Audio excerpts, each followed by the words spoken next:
builders making moves, the projects shaping the culture, the unfiltered thinking behind it all. This is Let's Ride, the weekly podcast from BMX that takes you inside the on-chain world. Welcome to the ride.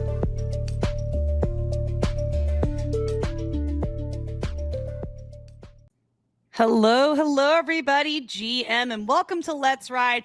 We have a very special edition today of the Let's Ride show, you guys. We're diving all into BMX. We're going to be going down a bunch of DeFi rabbit holes. I don't think you guys are ready, for those of you tuning in. We're talking with Deez here, who's just a master DeFi magician. We're going to be going into rabbit holes, talking about LPs, and some of the things that BMX has on the roadmap. So without further ado, I'm going to pass it off to Deez, who is my co-host and speaker today. So Deez, how's it going? It's going well. We actually have to keep a water nearby because you're gonna be going. You gotta stay hydrated for the rabbit holes. Doing some chatting today, but yeah, everything's going well.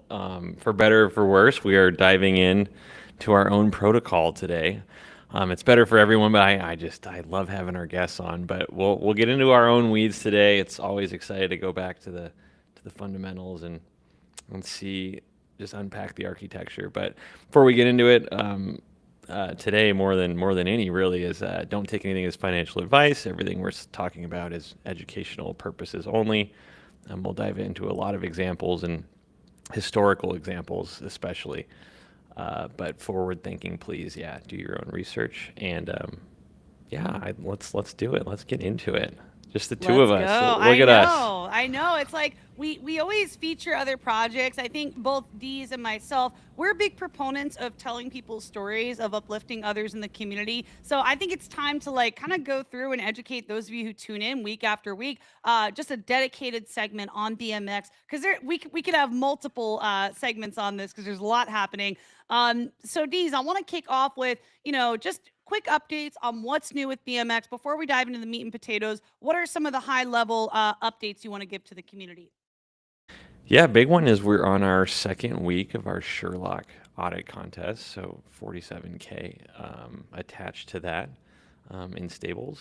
And so please, if you haven't already, if you're a security researcher, go check that out and help us secure Deli Swap, and hopefully we can get that out when it's all polished.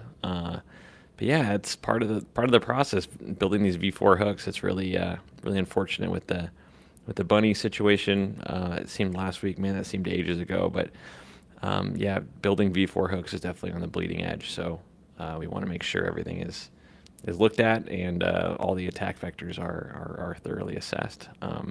But it should be, I'm really excited. And we'll get into the structure of Deli Swap again today, but we can note on how our vectors are a little bit reduced since it's not as fancy as some other V4 hooks, which is good. It's pretty fundamental. But those are the updates.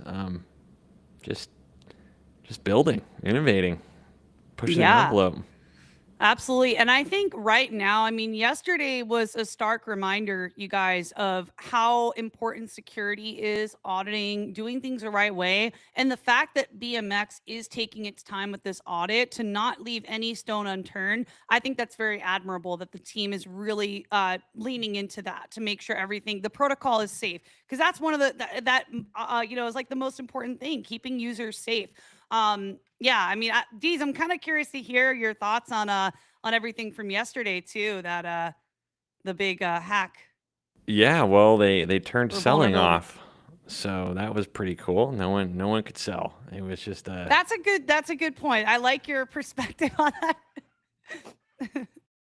Yeah, I'm such a hardcore wallet, hardware wallet maxi that I wasn't too phased. I didn't do any transactions yesterday, but just to be safe, yeah. It's of course, and I have, unless you're sending something, straight to somewhere, it is kind of difficult to check even on the hardware device exactly what's going through. So, best to just kind of sit tight, and all my hot wallets just had dust in them like they always do. So.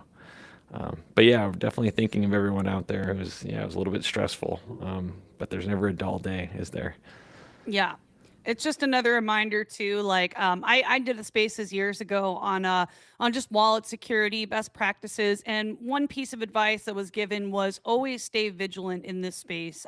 It's I don't know, best to be paranoid, prepare for the worst, expect the best. Just do all the things to keep yourself safe and add additional guardrails. Um, so yeah, just moving forward here, I know on our agenda we have exploring the common user journey in crypto. So can you share a bit, Deez, about the common portfolio plus of holding naked assets and praying? Up, you're I muted. was I was muted for a Sorry, second. I was I just cleaning left you speechless.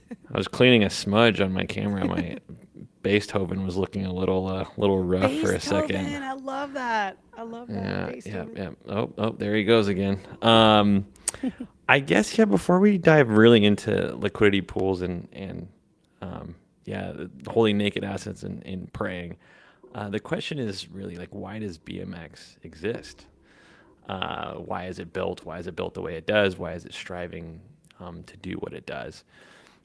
And I think to answer that, we should explore some background. And a very common user journey in crypto, I think a lot of people, is they come in and they want to hold some assets. They typically enter through probably three ways. They either hear about Bitcoin, they buy Bitcoin, they get brought in through an NFT community, which is really great because those are very tight-knit communities you can help educate, or they're brought in through some kind of meme coin, some kind of casino. And so they come in probably wanting to flip a quick buck, probably the same crowd that's, good at or spends time sports betting, or just kind of views crypto as a in and out casino. So those are the user journeys. But I think as people mature, they either, if they make a ton of money right off the bat, they probably leave, or they come back and, just like any casino, it's tough to keep that win rate up. Or they stick around and they want to diversify into some more stable assets. But then it turns into holding probably blue chip. So we're going to kind of fast forward and pretend our user has advanced enough in their journey where like, I want to be exposed to crypto. I think it's the future, but I want to hold some blue chips, and we'll use BTC and Ethereum as an example. But then it kind of turns into chart watching a little bit. And crypto, although these assets, yeah, we do agree that they're the future, and there's a lot of Lindy effect, which means that they've been in use for a long time and are battle tested.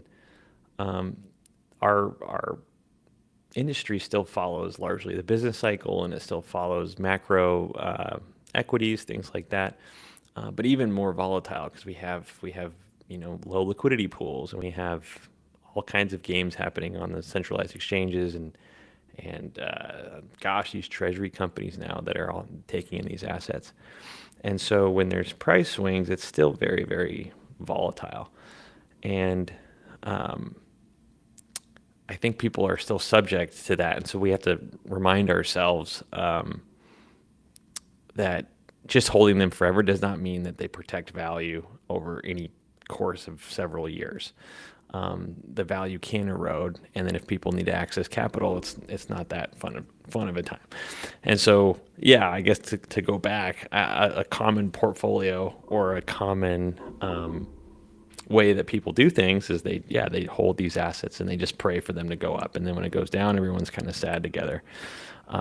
But then they maybe diversify into some stables, and they'll have some stables sitting around for spending cash. But then even then, it's tough to kind of figure out when am I gonna deploy those? When do I convert to more stables? But I'll pause there. Yeah, totally. I mean, and you have so much experience yourself, Deez, just years of trial and error, figuring these things out. So I just want to urge everyone that's tuning in. By the way, if you haven't already, please share this stream out. And for those of you that are watching, listening to the podcast, definitely urge you to take heed of Deez's advice, because this guy has been around for a minute, really diving into the DeFi space. So I'm curious, Deez, if you can kind of go over general liquidity pools, index funds, and the power of crypto to supercharge them. Yes, educational advice. Heed educational advice. Yes, educational, non-financial advice, you guys. Little asterisk there.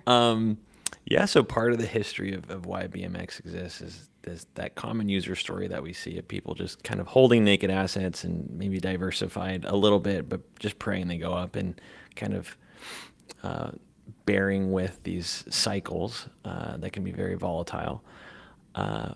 Brings us to general liquidity pools. So back in 2021-ish, 2022-ish, when GMX was really hot, they kind of the concept of real yield was a big meta that was going around. It's like, okay, you can hold assets and then real fees come back and reward those token holders. And that was a stark difference from previous when there were token emission campaigns where people had a lot of, or treasuries had a lot of tokens that they were distributing. It was also, right around Olympus, which was a rebasing era, but that was just more of a stock split. But it didn't look like that in a wallet. The balance was definitely going up, but it was just rebasing mechanism. And so there was a lot of confusion in the air and kind of hoopla of like, okay, well, I'm earning kind of magic fairy points here, or I'm earning token, but I have to sell it into the same place that I got it. And so is that real fees? Like, is that real yield? Is what the meta was. So GMX came around and they had a general liquidity pool, which combined some blue chip assets, something that we mentioned earlier. So you have your stable coins, you have your Bitcoin, you have Ethereum derivatives. Actually, I don't know if did they have a Bitcoin synthetic in there. I can't remember if they did. But you had volatile assets in there, and which enabled to trade against. So it was the general liquidity pool turned into counterparty liquidity. So counterparty means there's two sides, two parties, and one party is trading perpetuals, and they need liquidity to lever up. So if they want to trade, like a spot trade is I just buy Bitcoin, I hope it goes up. But a levered trade is I think Bitcoin's going to go up, but I want to bet on that maybe with more of what I have in my wallet that I can buy it with. So in order to do that, I borrow money, and then I can have 3 times the exposure. So if I wanted to bet $5,000, I could have $15,000 that is kind of participating in the price action. Well, that money has to come from somewhere, so it comes from the counterparty, the other party. And this was part of that general liquidity pool. So traders could borrow out of this pool and then take levered trades. And traders, overall are typically bad. So, performance-wise.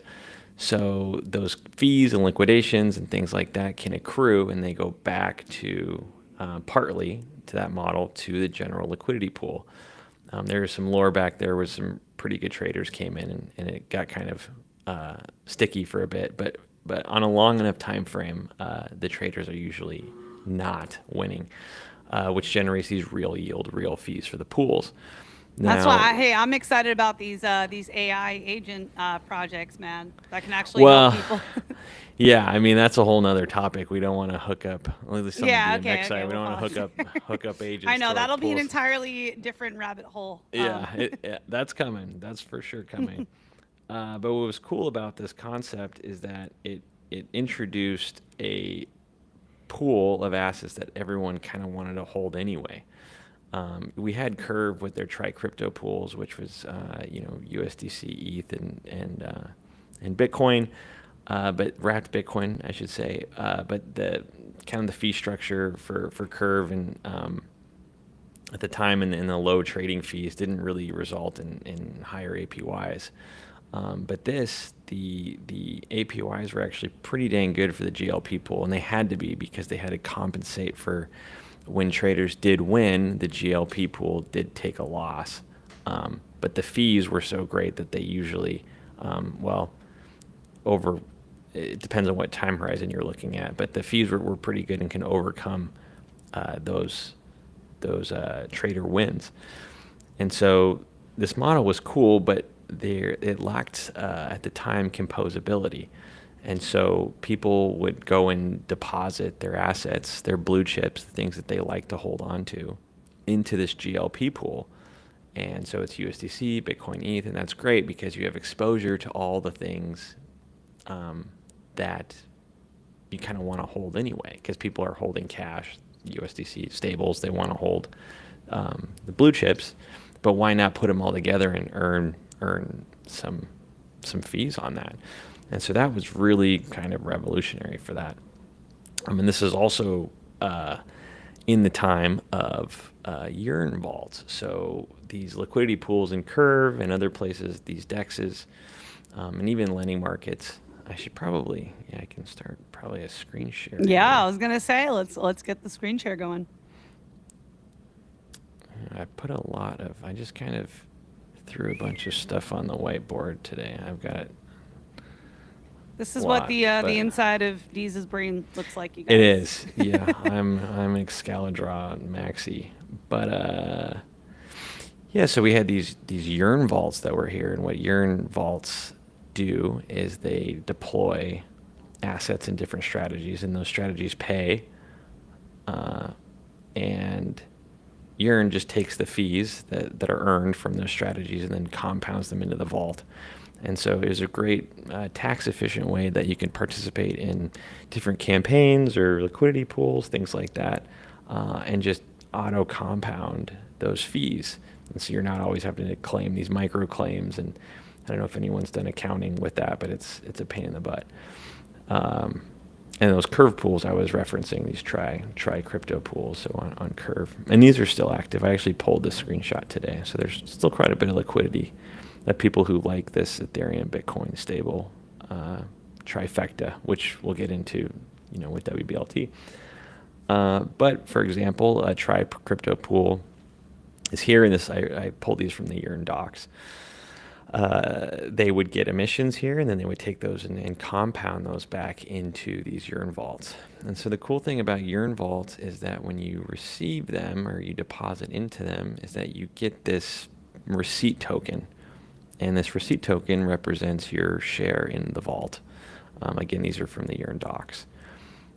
And so, but that was kind of it. There wasn't a ton of experimentation with composability. And because this receipt token can be used and it can be deployed in DeFi, that is like the definition of composable. And so this is where BMX was kind of born. I wasn't part of the protocol during the origin of it, but I've been around long enough. And so what it looked like is it took the power of these index, like these composition of tokens that people want to hold, the blue chips, the stable coins, in that GLP environment. So it was high fee generation. And then it combined that with the concept of the Yearn vaults. So we take those fees and we can auto compound and fee process them back into the vault and then make that vault composable. And so that is the origin story, essentially, or at least the roots of wBLT. And so it takes some very old mechanisms and some very proven concepts in DeFi, and it ran with it. And so it's really doubling down on, or tripling down on, the concept that people want to hold these assets. They want to hold these basket of assets, BTC, ETH, and USDC, because you want to protect your purchasing power. And this is adding a utility instead of just holding the naked asset. It's adding, incentive mechanisms for the holders. Right, exactly. And then it makes it composable in wBLT. And then so the whole ecosystem, that's what we're pushing, the sandwich and communicating that narrative is that this is the concept, and the whole protocol is built around wBLT for the most part. BMX does come in, and we'll get into that in a little bit. But that is, the evolution, kind of the background of where this came from.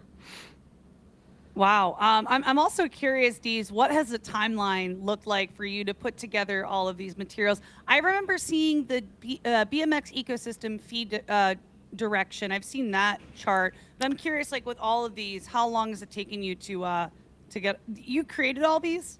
Oh yeah. Wow. So Excalibur is my brain. We did this when we spec'd out Deli Swap, of course, and then this was part of that too, just kind of communicating it. I just did this stuff today, this uh,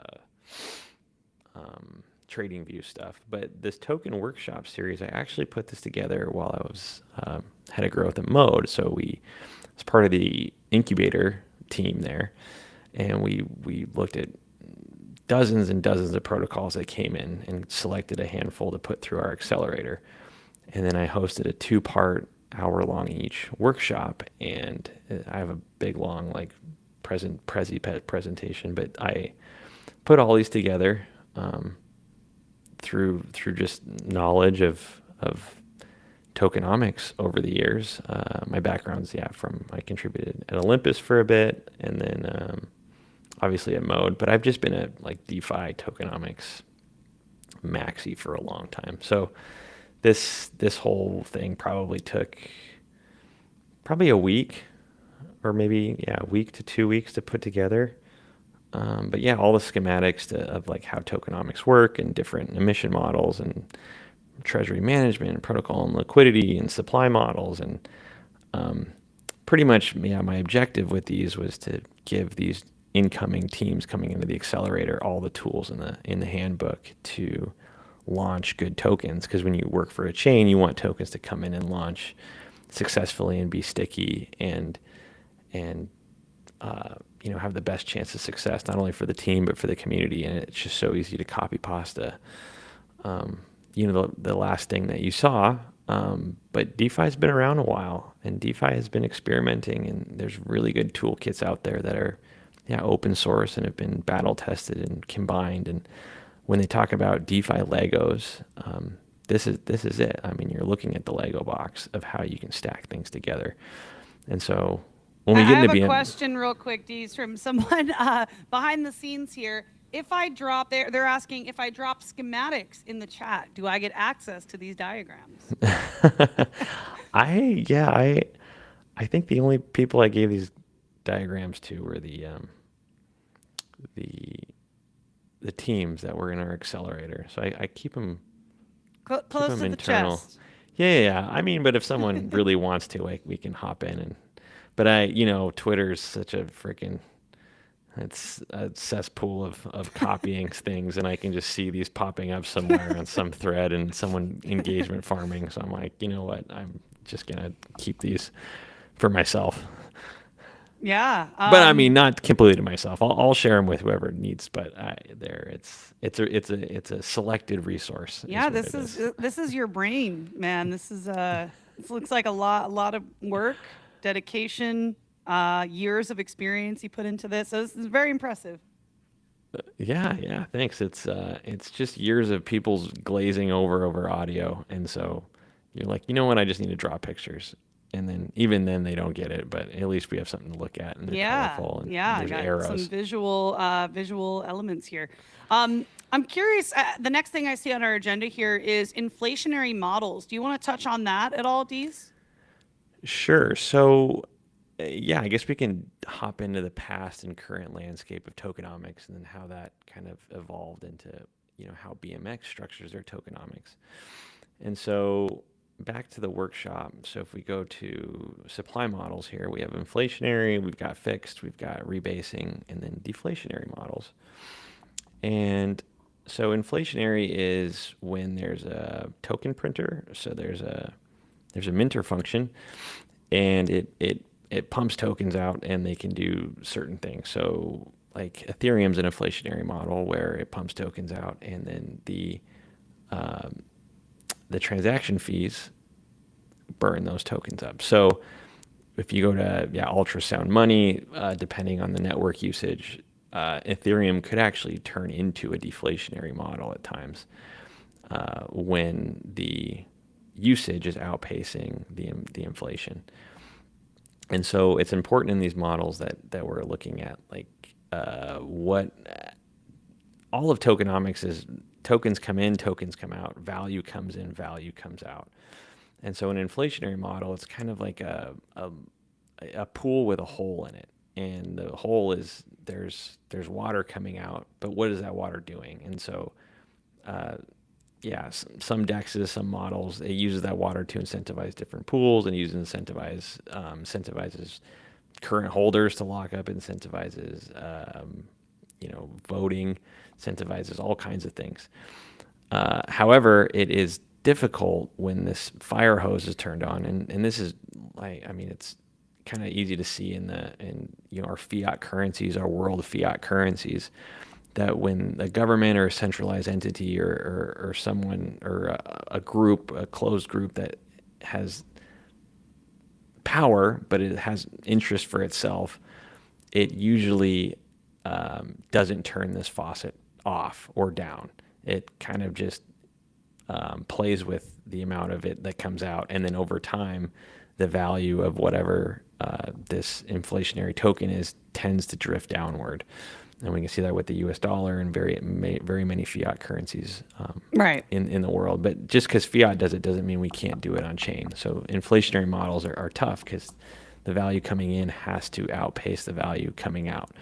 And if things go bad, the narrative or the utility goes down, or a number of different things, it's like having a blood clot or having a wound that you can't clot. Like there's no system, there's no coagulants in the system to clot the wound. And so whatever it is kind of just bleeds out.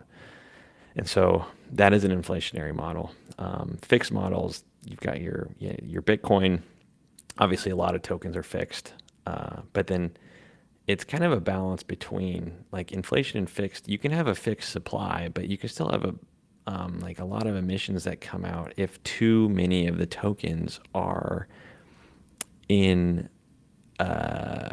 reserve, and they're so like if you see a token with a market cap like a huge $1 billion, $100 million market cap, and then it's not fully circulating, it means those tokens are somewhere and they're probably going to be unlocked, whether it's the team or it's a treasury incentive pool or whatever. But those tokens typically have to come out into the supply, and that can kind of mimic an inflationary structure with that downward price pressure, because people typically are trying to transfer that token or translate it into something else where they're into another token, whether they're realizing a profit or they're using it for working capital or whatnot. And so fixed is a little bit easier to predict because wherever there's utility, wherever there's things happening, where the demand is, you can see it. And then there's only a fixed supply. And so that the price action on fixed supplies is a lot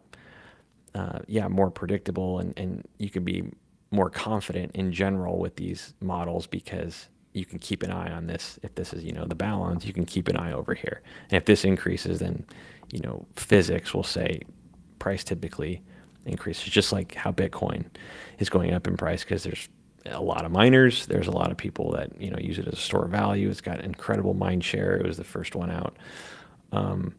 And so that's a prime example. And then BMX is obviously a fixed token and no emissions, but we can get into that a little bit later. And then these are different examples, but kind of out of scope. Yeah, and also here on the agenda we have staking and restaking. I'm curious if you can dive in, Deez, into how staking and APYs are still cuffed to utility to outpace emissions. Yeah, so if we remember the staking or the restaking meta back, I think it was just a year ago. There are a lot of those, about a year or so ago. Yeah, and they keep popping up. So you have LSTs and LRTs. So you have liquid staking tokens and you have liquid restaking tokens. And so back to that example of Ethereum and the, what was it called? Oh my gosh.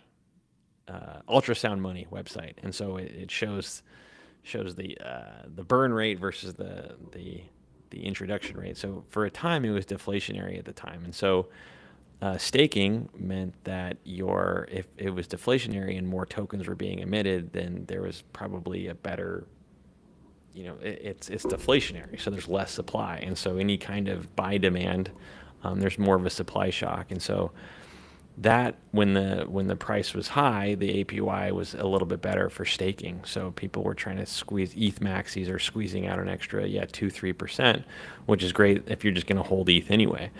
And then restaking came into play and means that you can secure AVS systems, and these secure other networks, which added another fractional percent on top of that. And so with LSTs and LRTs means that you can earn or be exposed to that inflationary model, which when there's a price on the token turns into an APY. And that was another way people participated in longer term hodl strategies while still getting an APY. But yeah, still tied to utility, because the utility has to outpace whatever inflationary model there is over the long run. So any kind of demand, that supply and demand is balanced, and when we see that in the resulting price of the token at any given point. Yeah, absolutely. And I just realized we have a lot more ground to cover here. I want to make sure we get through everything today. You also have listed here these classic DEXs and LPs, V2 to V3 to V4 hooks. Do you want to break all that down for our viewers today? Sure. So part of the topic of the past and current landscapes. So another way people parked capital was in these, your classic DEXs. So your V2 was your Y times X equals K, which is just an equation that says when the pool is balancing, that equals the price. And so different pools, independent pools, can rebalance, and then there's arbitrage opportunities, which means you can sell a token that's priced higher in pool A, it's priced lower in pool B, and profit off that. And that's how all of the DEXs, like across all the chains, kind of stay balanced through a lot of this arbitrage, and oracles, of course. But the arbitrage helps with when the pools are full range. And so people would earn a fee, and then those fees would just add to the pool. And so you realize your gain when you remove your LP from the pool. But with full range pools, it wasn't very efficient, capital efficient, because your liquidity is spread across the whole range from 0 up to infinity. And so when someone is placing a trade in that pool, they're trying to get a swap between a certain price. And so only a small amount of liquidity is actually facilitating that trade around that price. And so V3 came out, which was concentrated liquidity, which means that you don't have to deposit liquidity in the full range. You can actually put it concentrated. So you can pick a range that's around whatever price you want, below or even above. And that's where you're going to provide liquidity. And when the price is within that range, you have more tokens that can be exchanged back and forth, versus full. It's not spread as thin. And so I guess off the fly metaphor would be, if you have a piece of toast and you're spreading butter over it, V2 is you always spread a nice thin layer over the whole piece of toast. And you get that nice savory bite whenever you bite into it. But V3 enabled, you're going to bite into this corner more often than not, and you want to be on that corner. So you can put a big smear of butter right on that corner, and so when you take a bite, you get more of it. And so that is more, I don't know if that makes sense or not, but it captures more fees. There's more tokens available for back and forth. Yes. And then V4 came out, which enabled, so all that liquidity that is not being used. So if you have a V3 position, V3 is different than V2, because V3 kind of splits your liquidity into buckets, like different little ranges. And so if you can imagine 6 buckets of water that are lined up, the price is only going to be active in one of those buckets at a time. But then you have 5 different other buckets of water that aren't being used. So right. V4 allows you to hook those buckets out. So you can have a hook, like a cup, take the water out of that bucket and go stick it in a lending market, or go stick it somewhere else, or do a lot of different things. You can change the fees. It just makes it very interesting what you can do with the buckets. which Yeah, and increases the productivity of the liquidity, and that's where we're at building our V4s. Yeah, and that actually, you talked about fee accrual, and I'm curious, like, how BMX has turned that fee accrual into a flywheel that gives back to the token holders. Yes. So now that we've covered the background of BMX, kind of the past and current landscape of how people have captured value in different liquidity models and different staking, things like that, BMX puts the pieces together, and those pieces revolve around wBLT and BMX. And so the original design of BMX was having everything route through this BMX wBLT token as far as the rewards go.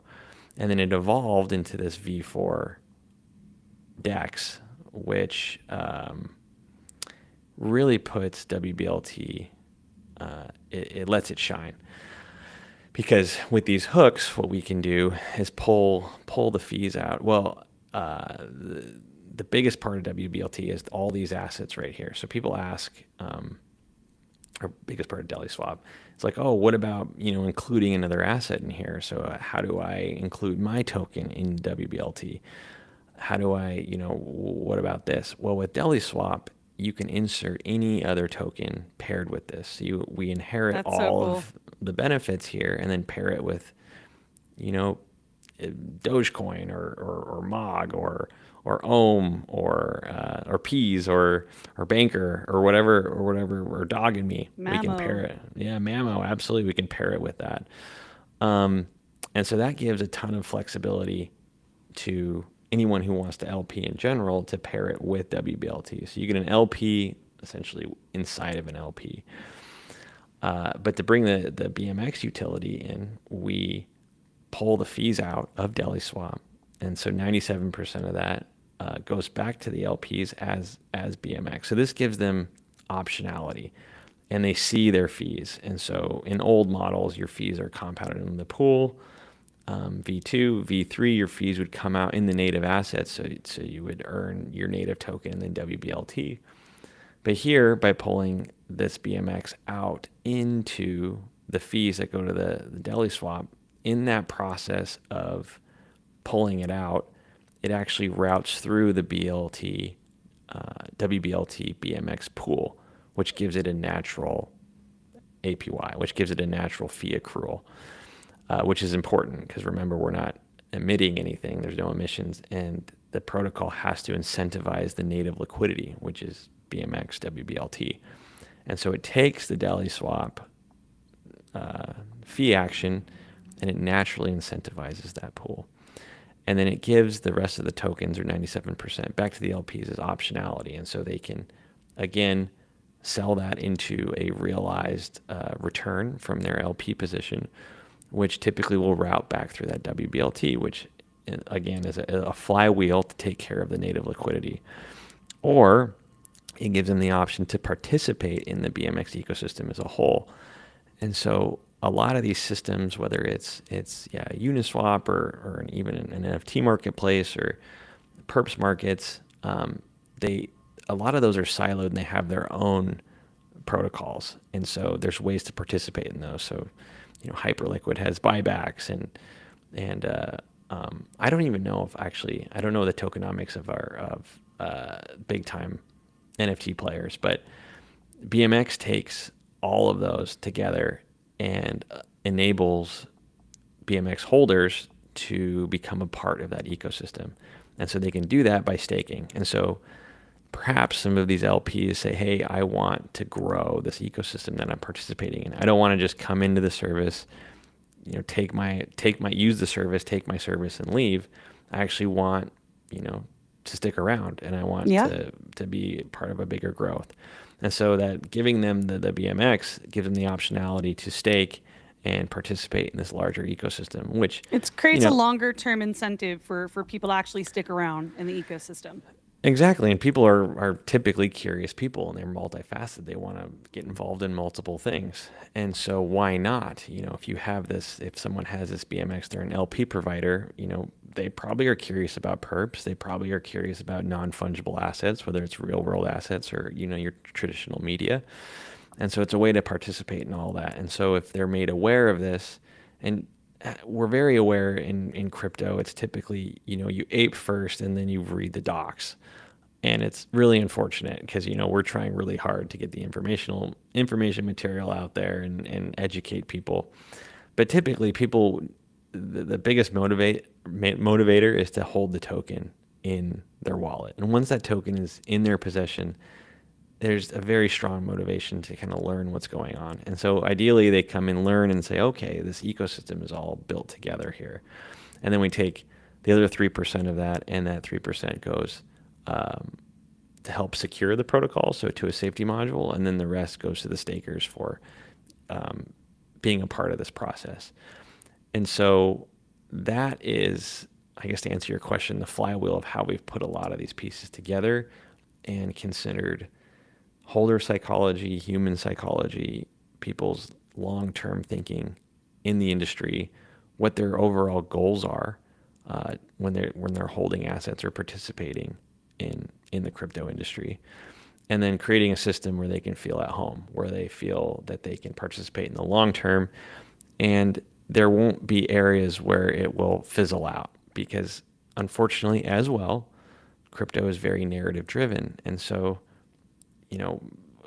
people who are in the OpenSea community or another big NFT marketplace, they have to kind of just sit there and wait for the meta to return. But we have, with Carousel here, we have that. And if it heats up, then we'll be here. If perps on Base heats up, we'll be here. DEXs got all the positions ready to go. And DEXs are hot right now. So Deli Swap will be here. And so we like to think that people aren't so one-dimensional, and people want to participate in the long haul. And if they stick around long enough, they probably want to roll their sleeves up a bit and get involved. But just like we don't want to force anyone to get involved in one scenario, you want a lot of different outs, a lot of different avenues, and that's not only for the community, but it's just so great. That's a big reason why I'm here contributing, because if you're contributing to a protocol that doesn't have the current meta or is in a lull state, you have to find some things to do with your time, and that's fine. But with BMX, at all times there's some iron in some fire that's probably hot, and we can focus on it. And we think that's really special. Wow, I just gotta do a little applause here, because it seems like the team has really thought of everything, put the user first, and has not left any stone unturned. It's like you guys have your Carousel NFT marketplace, perps, your DEX. It's like you guys are just ready to go with whatever meta takes off. So I think BMX is positioned in a very unique position to just kind of meet people where they're at, right? No matter what their interests are, no matter what they're doing on chain. I think BMX can be a home for just about anyone. And I really like that you guys have structured it in that way. Just looking ahead here, by the way, we are, just to do a quick time check, I think we're getting close to about 50 minutes in here. So just to kind of power through the rest of the agenda here, I'm curious, looking ahead, I know you noted here, infrastructure for new chains. Do you want to talk a bit about that before we dive into, stories from the community? Yeah, very quickly. Yeah, if a new chain pops up and needs sticky liquidity, I guess, and this is in my workshop somewhere. Okay, so sinks. So sinks and fee switches. If a chain pops up and they need TVL, and they start dumping incentives onto their ecosystem, it's hard for them to keep them if they can't create a gated system or some unique token to the ecosystem, to the L2, to the chain. And so wBLT offers that, and it's actually, it's quite a bit down on this level of stickiness, is that there's a, mint redeem fee that comes out, and that the liquidity inside the wBLT or whatever chain it is, it can be another chain that wBLT is a mirror of, that token's unique to that chain. And so when people come in and they deposit in there and that TVL grows, they can't just leave. It's not like your normal farming activity where you go, well, they can, but psychologically they will attach to this unique token to a new chain. And that's much stickier, especially when the BLT and these systems that are designed off the Yearn Vault have historically performed very well. Upwards of 30 to over 100% in high volume times. And so that is a baseline liquidity infrastructure for a chain. And so when you have your liquidity that's got a good chance at being sticky and has natural fee accrual and natural historical APY compared to just dumping incentives on it, because there's plenty of case studies of L2s that launch that just dump tokens out there, Right. and the LPs leave.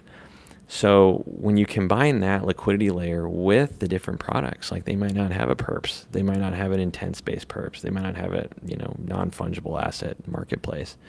And so we can come in here and instill all of those pieces. Granted, it's going to be a little bit of work, and Deli Swap and a DEX. So we can deploy the whole suite of products and become kind of a foundation for a chain and keep liquidity there. Because right out of the gate, we can offer a differentiated offering versus other protocols, a lot of protocols that are just deploying a copy pasta of what they have somewhere else, but they're not putting in a unique asset there is the thing. It's just because there's functionality doesn't mean, like ETH USDC, wrapped Bitcoin, USDC stables, those assets are the same on every chain. And so the farmers are not dumb. They can go and they see when incentives campaigns are and they can go farm and leave. But if you give them a unique asset and they learn about this, because that's the thing about BMX is we're so early in all of this. People don't know. I mean, I know this like the back of my hand, but people don't understand the historical performance of wBLT and why it works the way it does. So if they discover this not only on Base but on another chain, they're much more likely to I think, the thesis is they stick around. Yeah, there are a lot of, I feel like, incentives and just kind of places for you to go in the BMX ecosystem, you guys. So Deez, I know this isn't on the agenda, but I do want to talk about like how folks can get started. But maybe first you can share, I see you have here stories from the community, including an aha moment from the other day. Yeah, so Ketchup and I were interviewing someone that you guys met in SF, and we were explaining wBLT to them, and we said basically he was a big SPX 6900 holder. That's what he was. And we said, so are you going to hold that for life? Like, are you like, you're a long-term holder? He's like, oh yeah. I'm not going to sell. It's like, well, it's like one of the most volatile tokens. It's got great mind share. It's bringing in degens, apes that are coming in and out of it, very like short-term goals. It creates a ton of volume on that thing. And so what if you could capture some of that volume? And I gave him the example of the token go up way in price and the token go down and the value of his token. So I guess we can use Bitcoin here. So if he held SPX 6900 right here, and he still held it right here, there's a lot of time that goes involved. It's like 2 years. And I said, yes, you're a long-term holder, but what happened in these 2 years? You saw all this, and you didn't sell. You're a long-term holder, but at the very end of the day, you have the same value here. And the thing is a lot of people are like never sellers. They want to be part of a token community, but they won't sell. And so we said, what if you combine that with USDC or ETH or whatever, and you're a liquidity provider? You provide both those tokens in the market.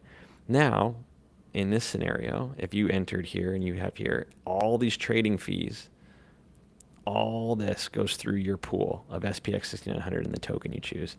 And if we get to this date, the value of your account is not going to be the same. It's going to be higher because of the fees you captured. And he's like, oh my gosh, I totally get it now. Like that's, I get it. And so the price action, this is pretty crude. I was messing around with GPT to try to really dial in a custom script to figure out LPs. But I guess I did get one to turn out. But if the drawdown, for example, so if you bought Bitcoin on this example on March 21st, right in this range of this distribution period. This is like after, Tesla put Bitcoin on their balance sheet. And then you were down here at the bottom. Your max drawdown, if you were just naked, was 75% max drawdown. But if you were in an LP, your drawdown was only 44%. So you actually had less of a drawdown. Now, granted, this goes both ways. So, this is kind of a crude, SMA, simple moving average. So, for the past year, Bitcoin's trading well above that. So if you were an LP, you'd be sitting down here somewhere. But that's a whole case of impermanent loss. And so we told him, we kind of, the aha moment from him was like, okay, I get it. I get the product is built for people who don't want to sell, or they suck at selling, or they're terrible at timing bottoms, right? But they want to hold for a long period of time. And that's what we think a lot of people, if not most people in crypto are. They probably aren't the best at selling the tops or buying the bottoms, and they probably just want to hold, and they hold bags for years and years and years. So if they're going to hold their bags for years and years, why not capture fees? Why not blunt some of the downside? Why not, have a system where your capital is exposed to the upside, but there's also capital in stables there that are there, to protect you during the downturn. Yeah. Well, not even protect, but like you got to spend money sometimes, right? You got to take money out of crypto and like go buy stuff in real life. And so if part of that's already built in with stables, it's like easy mode. And so that was an aha moment, and he was interested in LPing after that. But obviously 60 million XPX 6900 is a whole different animal. So once we have Deli Swap live, maybe we can, figure out a way to get him on Deli Swap, and then he can come full circle. Yeah, absolutely. Just to do a quick time check, we are getting into the last 5 minutes here. So a couple other questions I had for you, Deez, was, I feel like we kind of touched on this. Why BLT? Why become an LP? I feel like we've really unpacked quite a bit of that.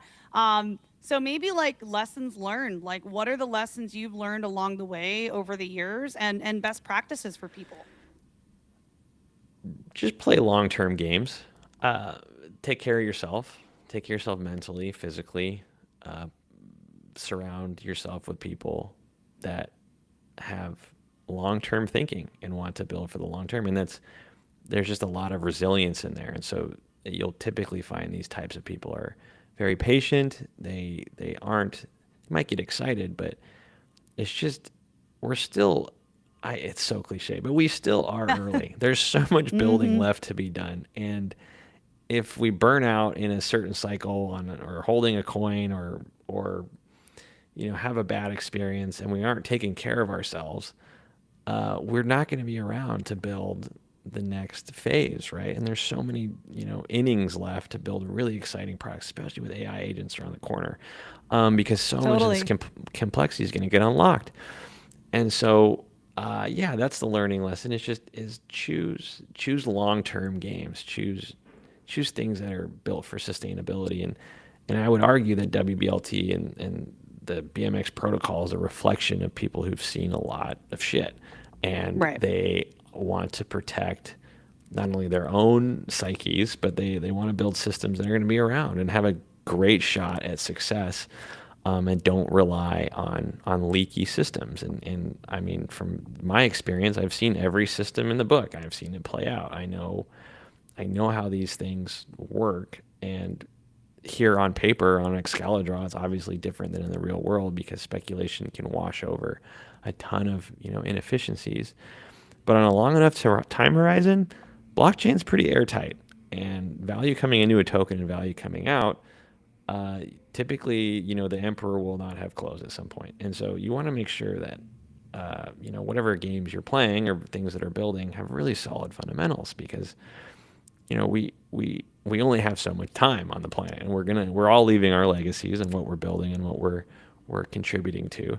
And it's a shame if so much energy is spent on things that, have a low probability mathematically or due to, token physics, tokenomics, to be around in a long time. And so if we're contributing that energy to places that have good foundations, at least like 10, 15 years, I don't know what people's motivations are, but I'd like to look back and be like, I contributed to things that were the foundation of bigger things that we use and see in our life every day versus I contributed 10 years to, hyper gambling projects or mismanaged things that were, I mean, we never know. It's very complicated, but yeah, fundamentals are big, and I guess my dog squirrel moment here is also inflation is not it's not as bad as people you think. It is inflating bad. This is the U.S. dollar, by the way. But the reason I bring this up is that there are still market cycles. So like it does behoove to look at this and protect on the way down, because just holding like a 70% drawdown in these assets is much bigger than, an average 3% of inflation over the past couple of years. So that's another lesson learned, is that I know there's a lot of meta out there in narrative, like, oh, we got to hold these assets because, the dollar's going to the hell. But yes, over a long enough time horizon, yes, it is. But, in these short terms, it's still good to be cognizant of that. And I think wBLT does a great job of navigating all waters in all market conditions. So. Absolutely. Yeah, so I am curious if we could, maybe take a moment to open this up. If anybody tuning in has questions, have an eye on the live stream chat right now. So feel free to drop any of your questions, thoughts, comments in there as well. And yeah, Deez, I'm curious if maybe you can kind of recap some of the things we've covered today and maybe tease what's next for BMX. Yeah, so we started with why does BMX exist? So we explored some background. The origins come from general liquidity pools from on-chain perps markets combined with very powerful yearn vault strategies that leans in to the composability of auto compounding liquidity. And that is the foundation of BMX, and we call that the BLT, the wBLT. So if you see a sandwich on the timeline, it's a very strong, sound sandwich. And there's a lot of thought that went behind it, that stands on the shoulders of giants, that uses very old DeFi tooling and experimentation to bring the best offering to market and to evolve it.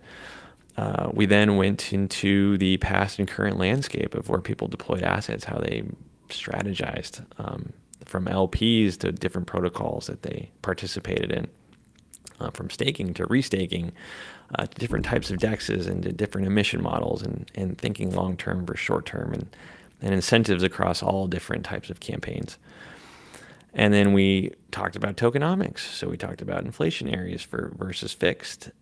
We talked about the different types of emissions versus fully diluted. So if there's tokens that are left behind, there's a reason that Token Unlocks, that website, is such a powerful website. It's because you can see when a lot of these tokens come out and affect the ecosystem, even if they are in a fixed system. And then we drove into wBLT, a lot of the mechanisms behind it and thinking behind it, and how it plugs into the broader BMX ecosystem, how it plugs into 3-4 different products, how people can stay engaged, how BMX protocol is designed for not only sustainability and tight fee accrual, but also intellectual stimulation, going forward for mind share, for community involvement, for contributor involvement. It's got so many outs as far as where it's innovating, where it's building, and that is the BMX ecosystem. The flywheel is that it's got these products that are all hooked into one flow, which is great. And we touched on misconceptions about LP. I shilled pretty hard why I think LPing is psychologically the safest way to go in terms of volatile markets, and trying to, looking at charts every day and wondering if I should sell or buy or what I'm doing. And an LP is just a very nice, graceful way to just hold and collect fees of on-chain activity and still experience the upside of broader market adoption into this new technology. Incredible. Yeah, we covered a lot of ground today, you guys. So very exciting stuff. Getting a chance to hear from Deez and educate more about the DeFi elements of BMX. So very exciting stuff. And just wondering, Deez, where can folks go to get started? I think a good place would be bmx.trade, right? Going to the website, staking BMX, going through classic, freestyle, carousel. But how would you recommend folks? Is there like a call to action for people to get started? Yes, it would be go to the X account, follow that, because that is the tip of the spear as far as news and announcements and threads and all of that. Then go to the link tree, and the link tree, two places. So if you're a video learner, please check out the YouTube. Can I You'll share? love it. I'll share my screen really quick and Yeah, show the I'll different. stop. I'll stop. We'll show the things real quick so you guys know. Yeah. Let's Where to walk them go. through this. This is great. So hit the follow button. Following already. Perfect. And then we have the link tree. So it's right in the link. Yep, you got it. And then if you're visual or like YouTube, we work really hard on making the YouTube channel just phenomenal. And so that has videos, it has shorts, it's got the podcast. There's so much content on here, you guys. We are really working to build out the media side of BMX. One of the reasons we do these streams every week is we want to prioritize educating the community, showing up, and producing media and video content. I think that's how a lot of people learn. I'm really just thrilled with how much we've done since we started. There's a lot of content on here. Oh yeah, no, the team is insane, and we're highlighting other builders, and just through our channel, you can learn so much about other ecosystems and other builders, and then that really helps. It's kind of like if you get into a really good relationship with a partner, and you haven't had any exes or anyone to compare it to. It's really important to have perspective in the industry and know what other people are building, what else is out there, because part of appreciating what BMX is building is knowing the broader ecosystem and understanding its place and its mission. And if people are coming into just BMX as the only thing that they know, they might be honestly a little bit spoiled because they won't know, what the alternatives are. If you're coming in through BMX, you'll definitely be spoiled. I mean, we now have a website for our podcast as well, kind of a landing page where you could see all about the recent episodes we've done. We have an AI podcast as well called Unwrapped. So just a lot of exciting things on the media side as well. And a Medium as well. I mean, we have written articles that go out about the content we create, the live streams we do, the shows we do. So a lot of resources here, including the BMX docs and the BMX media database. So check it out. And then hit the podcast. I mean, the podcast is a great way to turn your commute into just passive learning. Yeah.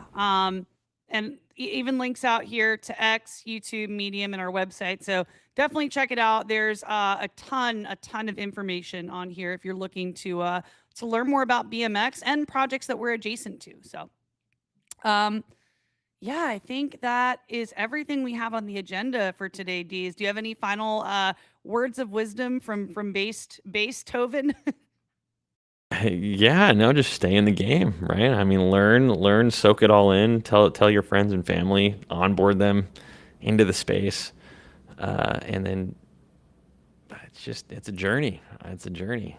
Go get out there, go get experience. And then, gosh, I just can't wait for Deli Swap. It's going to be great. It's really a key piece of all of this. So, really stoked, but yeah, just excited. Thanks so much for the time.